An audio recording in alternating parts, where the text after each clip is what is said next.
여러분 반갑습니다. 반도체 오빠 전 회장입니다. 또 오늘 금요일이네요. 벌써 금요일 1교시 한번 시작하도록 할까요? 또 이른 아침에 또 이렇게 방송을 올리는 것도 영광이고 또 보람이고 즐거움이죠. 즐거움. 여러분도 마찬가지인가 모르겠습니다. 그래도 부지런한 분들이 상당히 많음을 저는 항상 깨닫고 있어요. 한결같은 분들 좀 많았으면 좋겠습니다. 꾸준하게 한결같이 한번 나아가 보자고요. 하여튼 성실히 하다 보면은 꾸준히 하다 보면은 좋은 결과는 반드시 오리라 저는 봅니다. 좀 힘들다고 해가지고 여러분 너무 주눅들지 않았으면 좋겠어요. 제가 뭐좀 어느 글을 봤는데 이런 글이 있더라고요. 뭐 석가모니조차 손절해야 한다고 말하는 사람 유형이 있어요. 석가모니조차 손절해야 한다고 말하는 사람 유형 세 가지. 어떤 타입일까요? 손절해야 할 사람들. 좀 뜨끔한데. 첫 번째는 뭐냐? 이 욕심 많은 사람이라네요. 욕심 많은 사람. 욕심 많은 손절해야 돼요. 욕심이 많은 사람은 자신의 욕망을 스스로 주체하지 못하는 사람이라고 합니다. 이런 사람은 자신의 욕구나 이익을 위해서 자기 중심적인 그런 행동을 취한다고 하죠. 그리고 타인의 희생을 당연시하고요. 자신의 욕망을 우선시하는 이런 사람들은 언젠가는 반드시 여러분에게 해를 끼치게 되어 있다고 합니다. 두 번째는 거짓말하는 사람이에요. 거짓말하는 습관은 단순히 불련상을 모면하기 위해서 없는 이야기를 지어내는 것에 그치지가 않습니다. 이런 사람들은 자신의 이야기를 과장하고 부풀려요. 때로는 불필요한 말을 통해 가지고 여러분과 주변 사람들을 이간질하죠. 그리고 관계를 망가뜨릴 수가 있습니다. 세 번째는 예의를 지키지 않는 사람이죠. 여러분에게 깍듯하더라도 여러분 주변 사람들한테 모질게 구는 사람이 있으면은 조심하세요. 조심해야 합니다. 왜냐하면은 그 성격의 기본값은 친절할 때가 아니라 무례할 때이기 때문입니다. 그래서 항상 조심을 해야 한다는 거죠. 누군가에게 무례한 사람은 분명히 여러분한테도 언젠가 그와 같은 태도를 취할 거다. 그렇게 보는 겁니다. 그래서 이 세 가지 유형들은 여러분 반드시 손절을 하셔야 합니다. 욕심 많은 사람, 거짓말을 하는 사람, 그리고 예의를 지키지 않는 사람. 이런 사람들은 거르는 게 답이다. 저는 그렇게 봅니다. 그러면 또 삼성의 이야기를 한번 또 해보도록 할게요. 여러분 편하게 들어주시고 좀 많이 부족하더라도 뭐 참아주십시오. 별거 없습니다. 지금 보니까 그 최주선 삼성 디스플레이 사장이 그 디스플레이 산업 사상 처음으로 1등급 금탑 산업훈장을 수여받았다고 합니다. 저는 금탑 산업훈장이면 뭐 산업훈장이지 또 1등급은 처음 들어보네요. 또 최 대표는 하반기 디스플레이 시장 상황이 쉽지 않다면서도 산업 발전을 위해서 더 노력하겠다고 이제 밝혔는데 최 대표는 서울 롯데월드에서 개최된 제14회 디스플레이 날 기념식에 참석을 해서 예기치 못한 큰 상을 주셔서 감사하다. 오랫동안 디스플레이 산업에 계셨던 선배님들을 대신해서 제가 받은 것 같고 더 열심히 해서 디스플레이 산업이 국가를 선도할 수 있도록 노력하겠다. 이렇게 언급을 하네요. 언급을 했고요. 하반기는 그 삼성 디스플레이 실적 전망에 대해 묻는 질문에는 쉽지 않다. 그렇게 언급을 했어요. 쉽지 않다. 이날 기념식에는 보니까 그 디스플레이 산업 발전 유공자 포상 수여식에서는 최주선 대표가 디스플레이 산업 사상 최초로 1등급 금탑 산업 훈장 수상 영예를 받았고 디스플레이 날 기념식은 국내 디스플레이 수출이 연 100억 달러를 돌파한 2006년 10월을 기념해서 2010년 10월에 처음으로 개최되어 올해로 14회째를 맞았고 기념식에는 디스플레이 산업발전 유공제에 대한 격려 및 노고 치하를 위해서 이 포상이 이제 수여되는 겁니다. 정호영 LG 디스플레이 대표이사 사장 겸 그 한국 디스플레이 협회 회장은 환영사에서 올레드 원천 기술 확보를 통해서 중국 등 경쟁국과의 그런 격차를 벌려야 한다고 이제 강조를 한 거죠.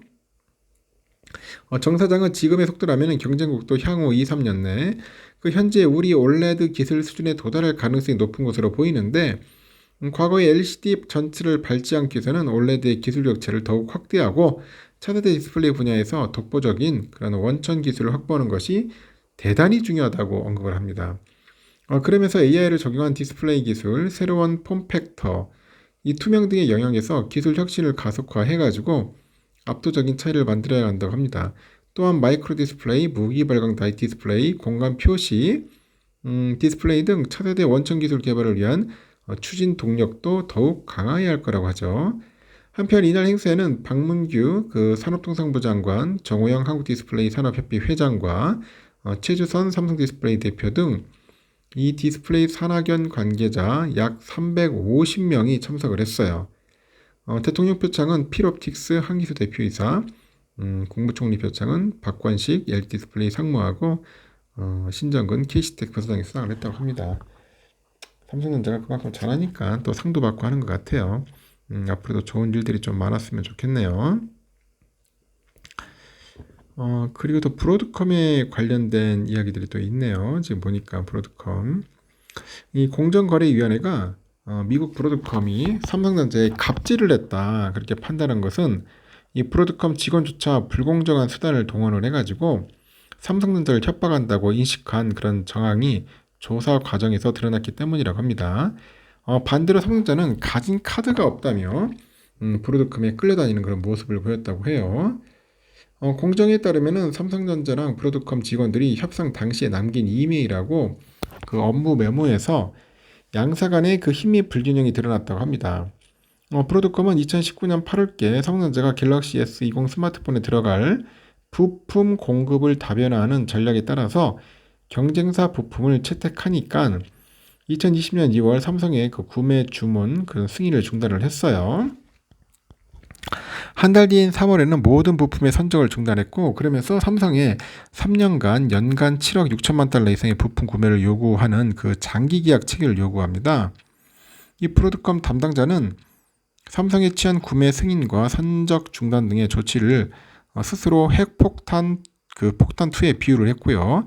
기업 윤리에 반하는 협박이라는 표현도 이메일 형식으로 남긴 것으로 현재 파악이 됩니다. 반면에 삼성 측은 S20을 막 출시해서 부품 수급이 중요한 상황에서 장기 계약을 체결할 수밖에 없었다는 게 공정위의 판단이고 실제 삼성 측 협상 담당자들은 이따위를 초안이랍시고 던지는 그 행태에 화가 치밀지만 카드가 없다. 생산 라인에 차질이 우려된다. 브로드컴이 급한 게 아니니 조금만 기다려달라고 했습니다. 그 이후에 2020년 3월 장기계약에 서명을 했고요. 그 결과 삼성은 장기계약 이행을 위해서 구매 대상이 아니었던 이 보급형 모델에까지 브로드컴 부품을 장착하는 등 2020년 5월부터 21년 8월까지 총 8억 달러 그 상당의 브로드컴 부품을 구매를 했어요. 브로드컴은 공정위를 포함해서 EU 경쟁당국 등이 21년 상반기 조사에 나서자 그해 8월 이 계약을 이제 조기 종료를 하는 겁니다. 공정위는 이 계약이 지속된 약 1년 3개월 동안 삼성전자는 최소한 1억 6천만 달러 가량의 추가 비용을 부담하게 됐다고 봤고요. 브로드컴 측은 과거 삼성용으로 개발한 부품을 삼성이 일방적으로 이제 계약을 취소하면서 막대한 손해가 발생한 적이 있어서 장기 계약이 필요했을 뿐이라고 하죠. 자신들이 결국 을의 입장이었다고 항변을 했지만은 받아들여지지 않았어요. 그 당초에 공정위는 그 브로드컴의 행위에 대해서 제재 대신 자진 시정을 수용합니다. 자진 시정. 브로드컴이 작년 7월에 반도체 IT 상생기금 200억 원 조성과 부품 공급 계약 체결 강제 금지, 삼성에 대한 부품 공급 및 지원 약속 등을 핵심으로 한 동의 의견안을 신청했기 때문인데, 근데 삼성이 이제 반발하니까 공정위가 지난 6월 동의 의견안을 기각한 뒤 제재에 나섰습니다. 이 사건을 공정위에 신고한 미국 퀄컴의 그 선임 법무이사도 공정위 전원회의에 나와서 브로드컴을 충분히 제재하지 않으면 반경쟁 행위를 지속할 것이라면서 이 브로드컴 제재 주장에 힘을 실었죠. 삼성전자 측은 단가 인상뿐 아니라 재고 증가 등 피해까지 합치면 약 3,600억 정도 상당히 손실이 발생했다는 입장입니다. 산업계에서는 삼성이 민사소송을 제기해서 피해 소송을 받으려 할 것이라는 관측이 나왔다. 그런 이야기도 있는 것 같습니다. 야, 브로드컴이 또 은근히 또 갑질을 많이 하는가 봐요. 또 그런 나름대로의 좀 애로사항이 좀 있었던 것 같습니다. 참 아이러니한 사실이네요. 그 정도까지일 줄은 몰랐습니다. 음? 하여튼 참 신기한 기업들이 많아요.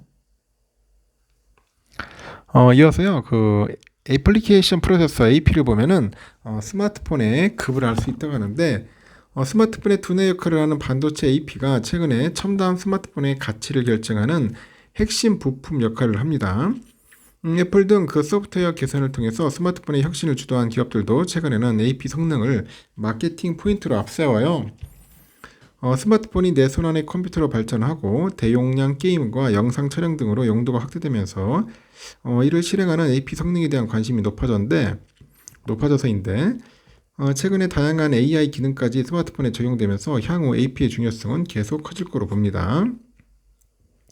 애플은 최근에 스마트폰 아이폰 15 시리즈를 출시했는데 하위 모델인 일반과 플러스 고급 제품인 프로, 그 프로맥스를 구분하는 가장 큰 차이점으로 AP가 꼽힙니다. AP는 CPU하고 GPU 등의 프로세서와 모뎀, RF 등 이 통신용 칩을 모아가지고 통합 칩셋이죠. 이런 형태로 제작한 반도체입니다.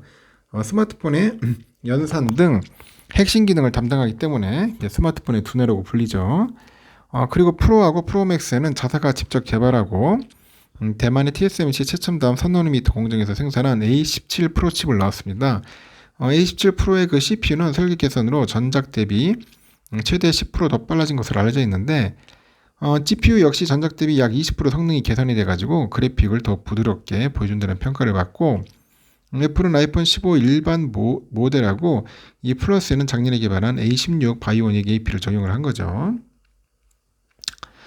삼성전자도 내년 출시 예정인 갤럭시 S24에서 AP를 통한 모델 차별화를 시도할 거라는 관측이 있습니다. 예컨대 그 최상위 모델인 갤럭시 S24 울트라에는 퀄컴이 개발을 해서 그 4나노 공정에서 양산할 예정인 최신 AP죠.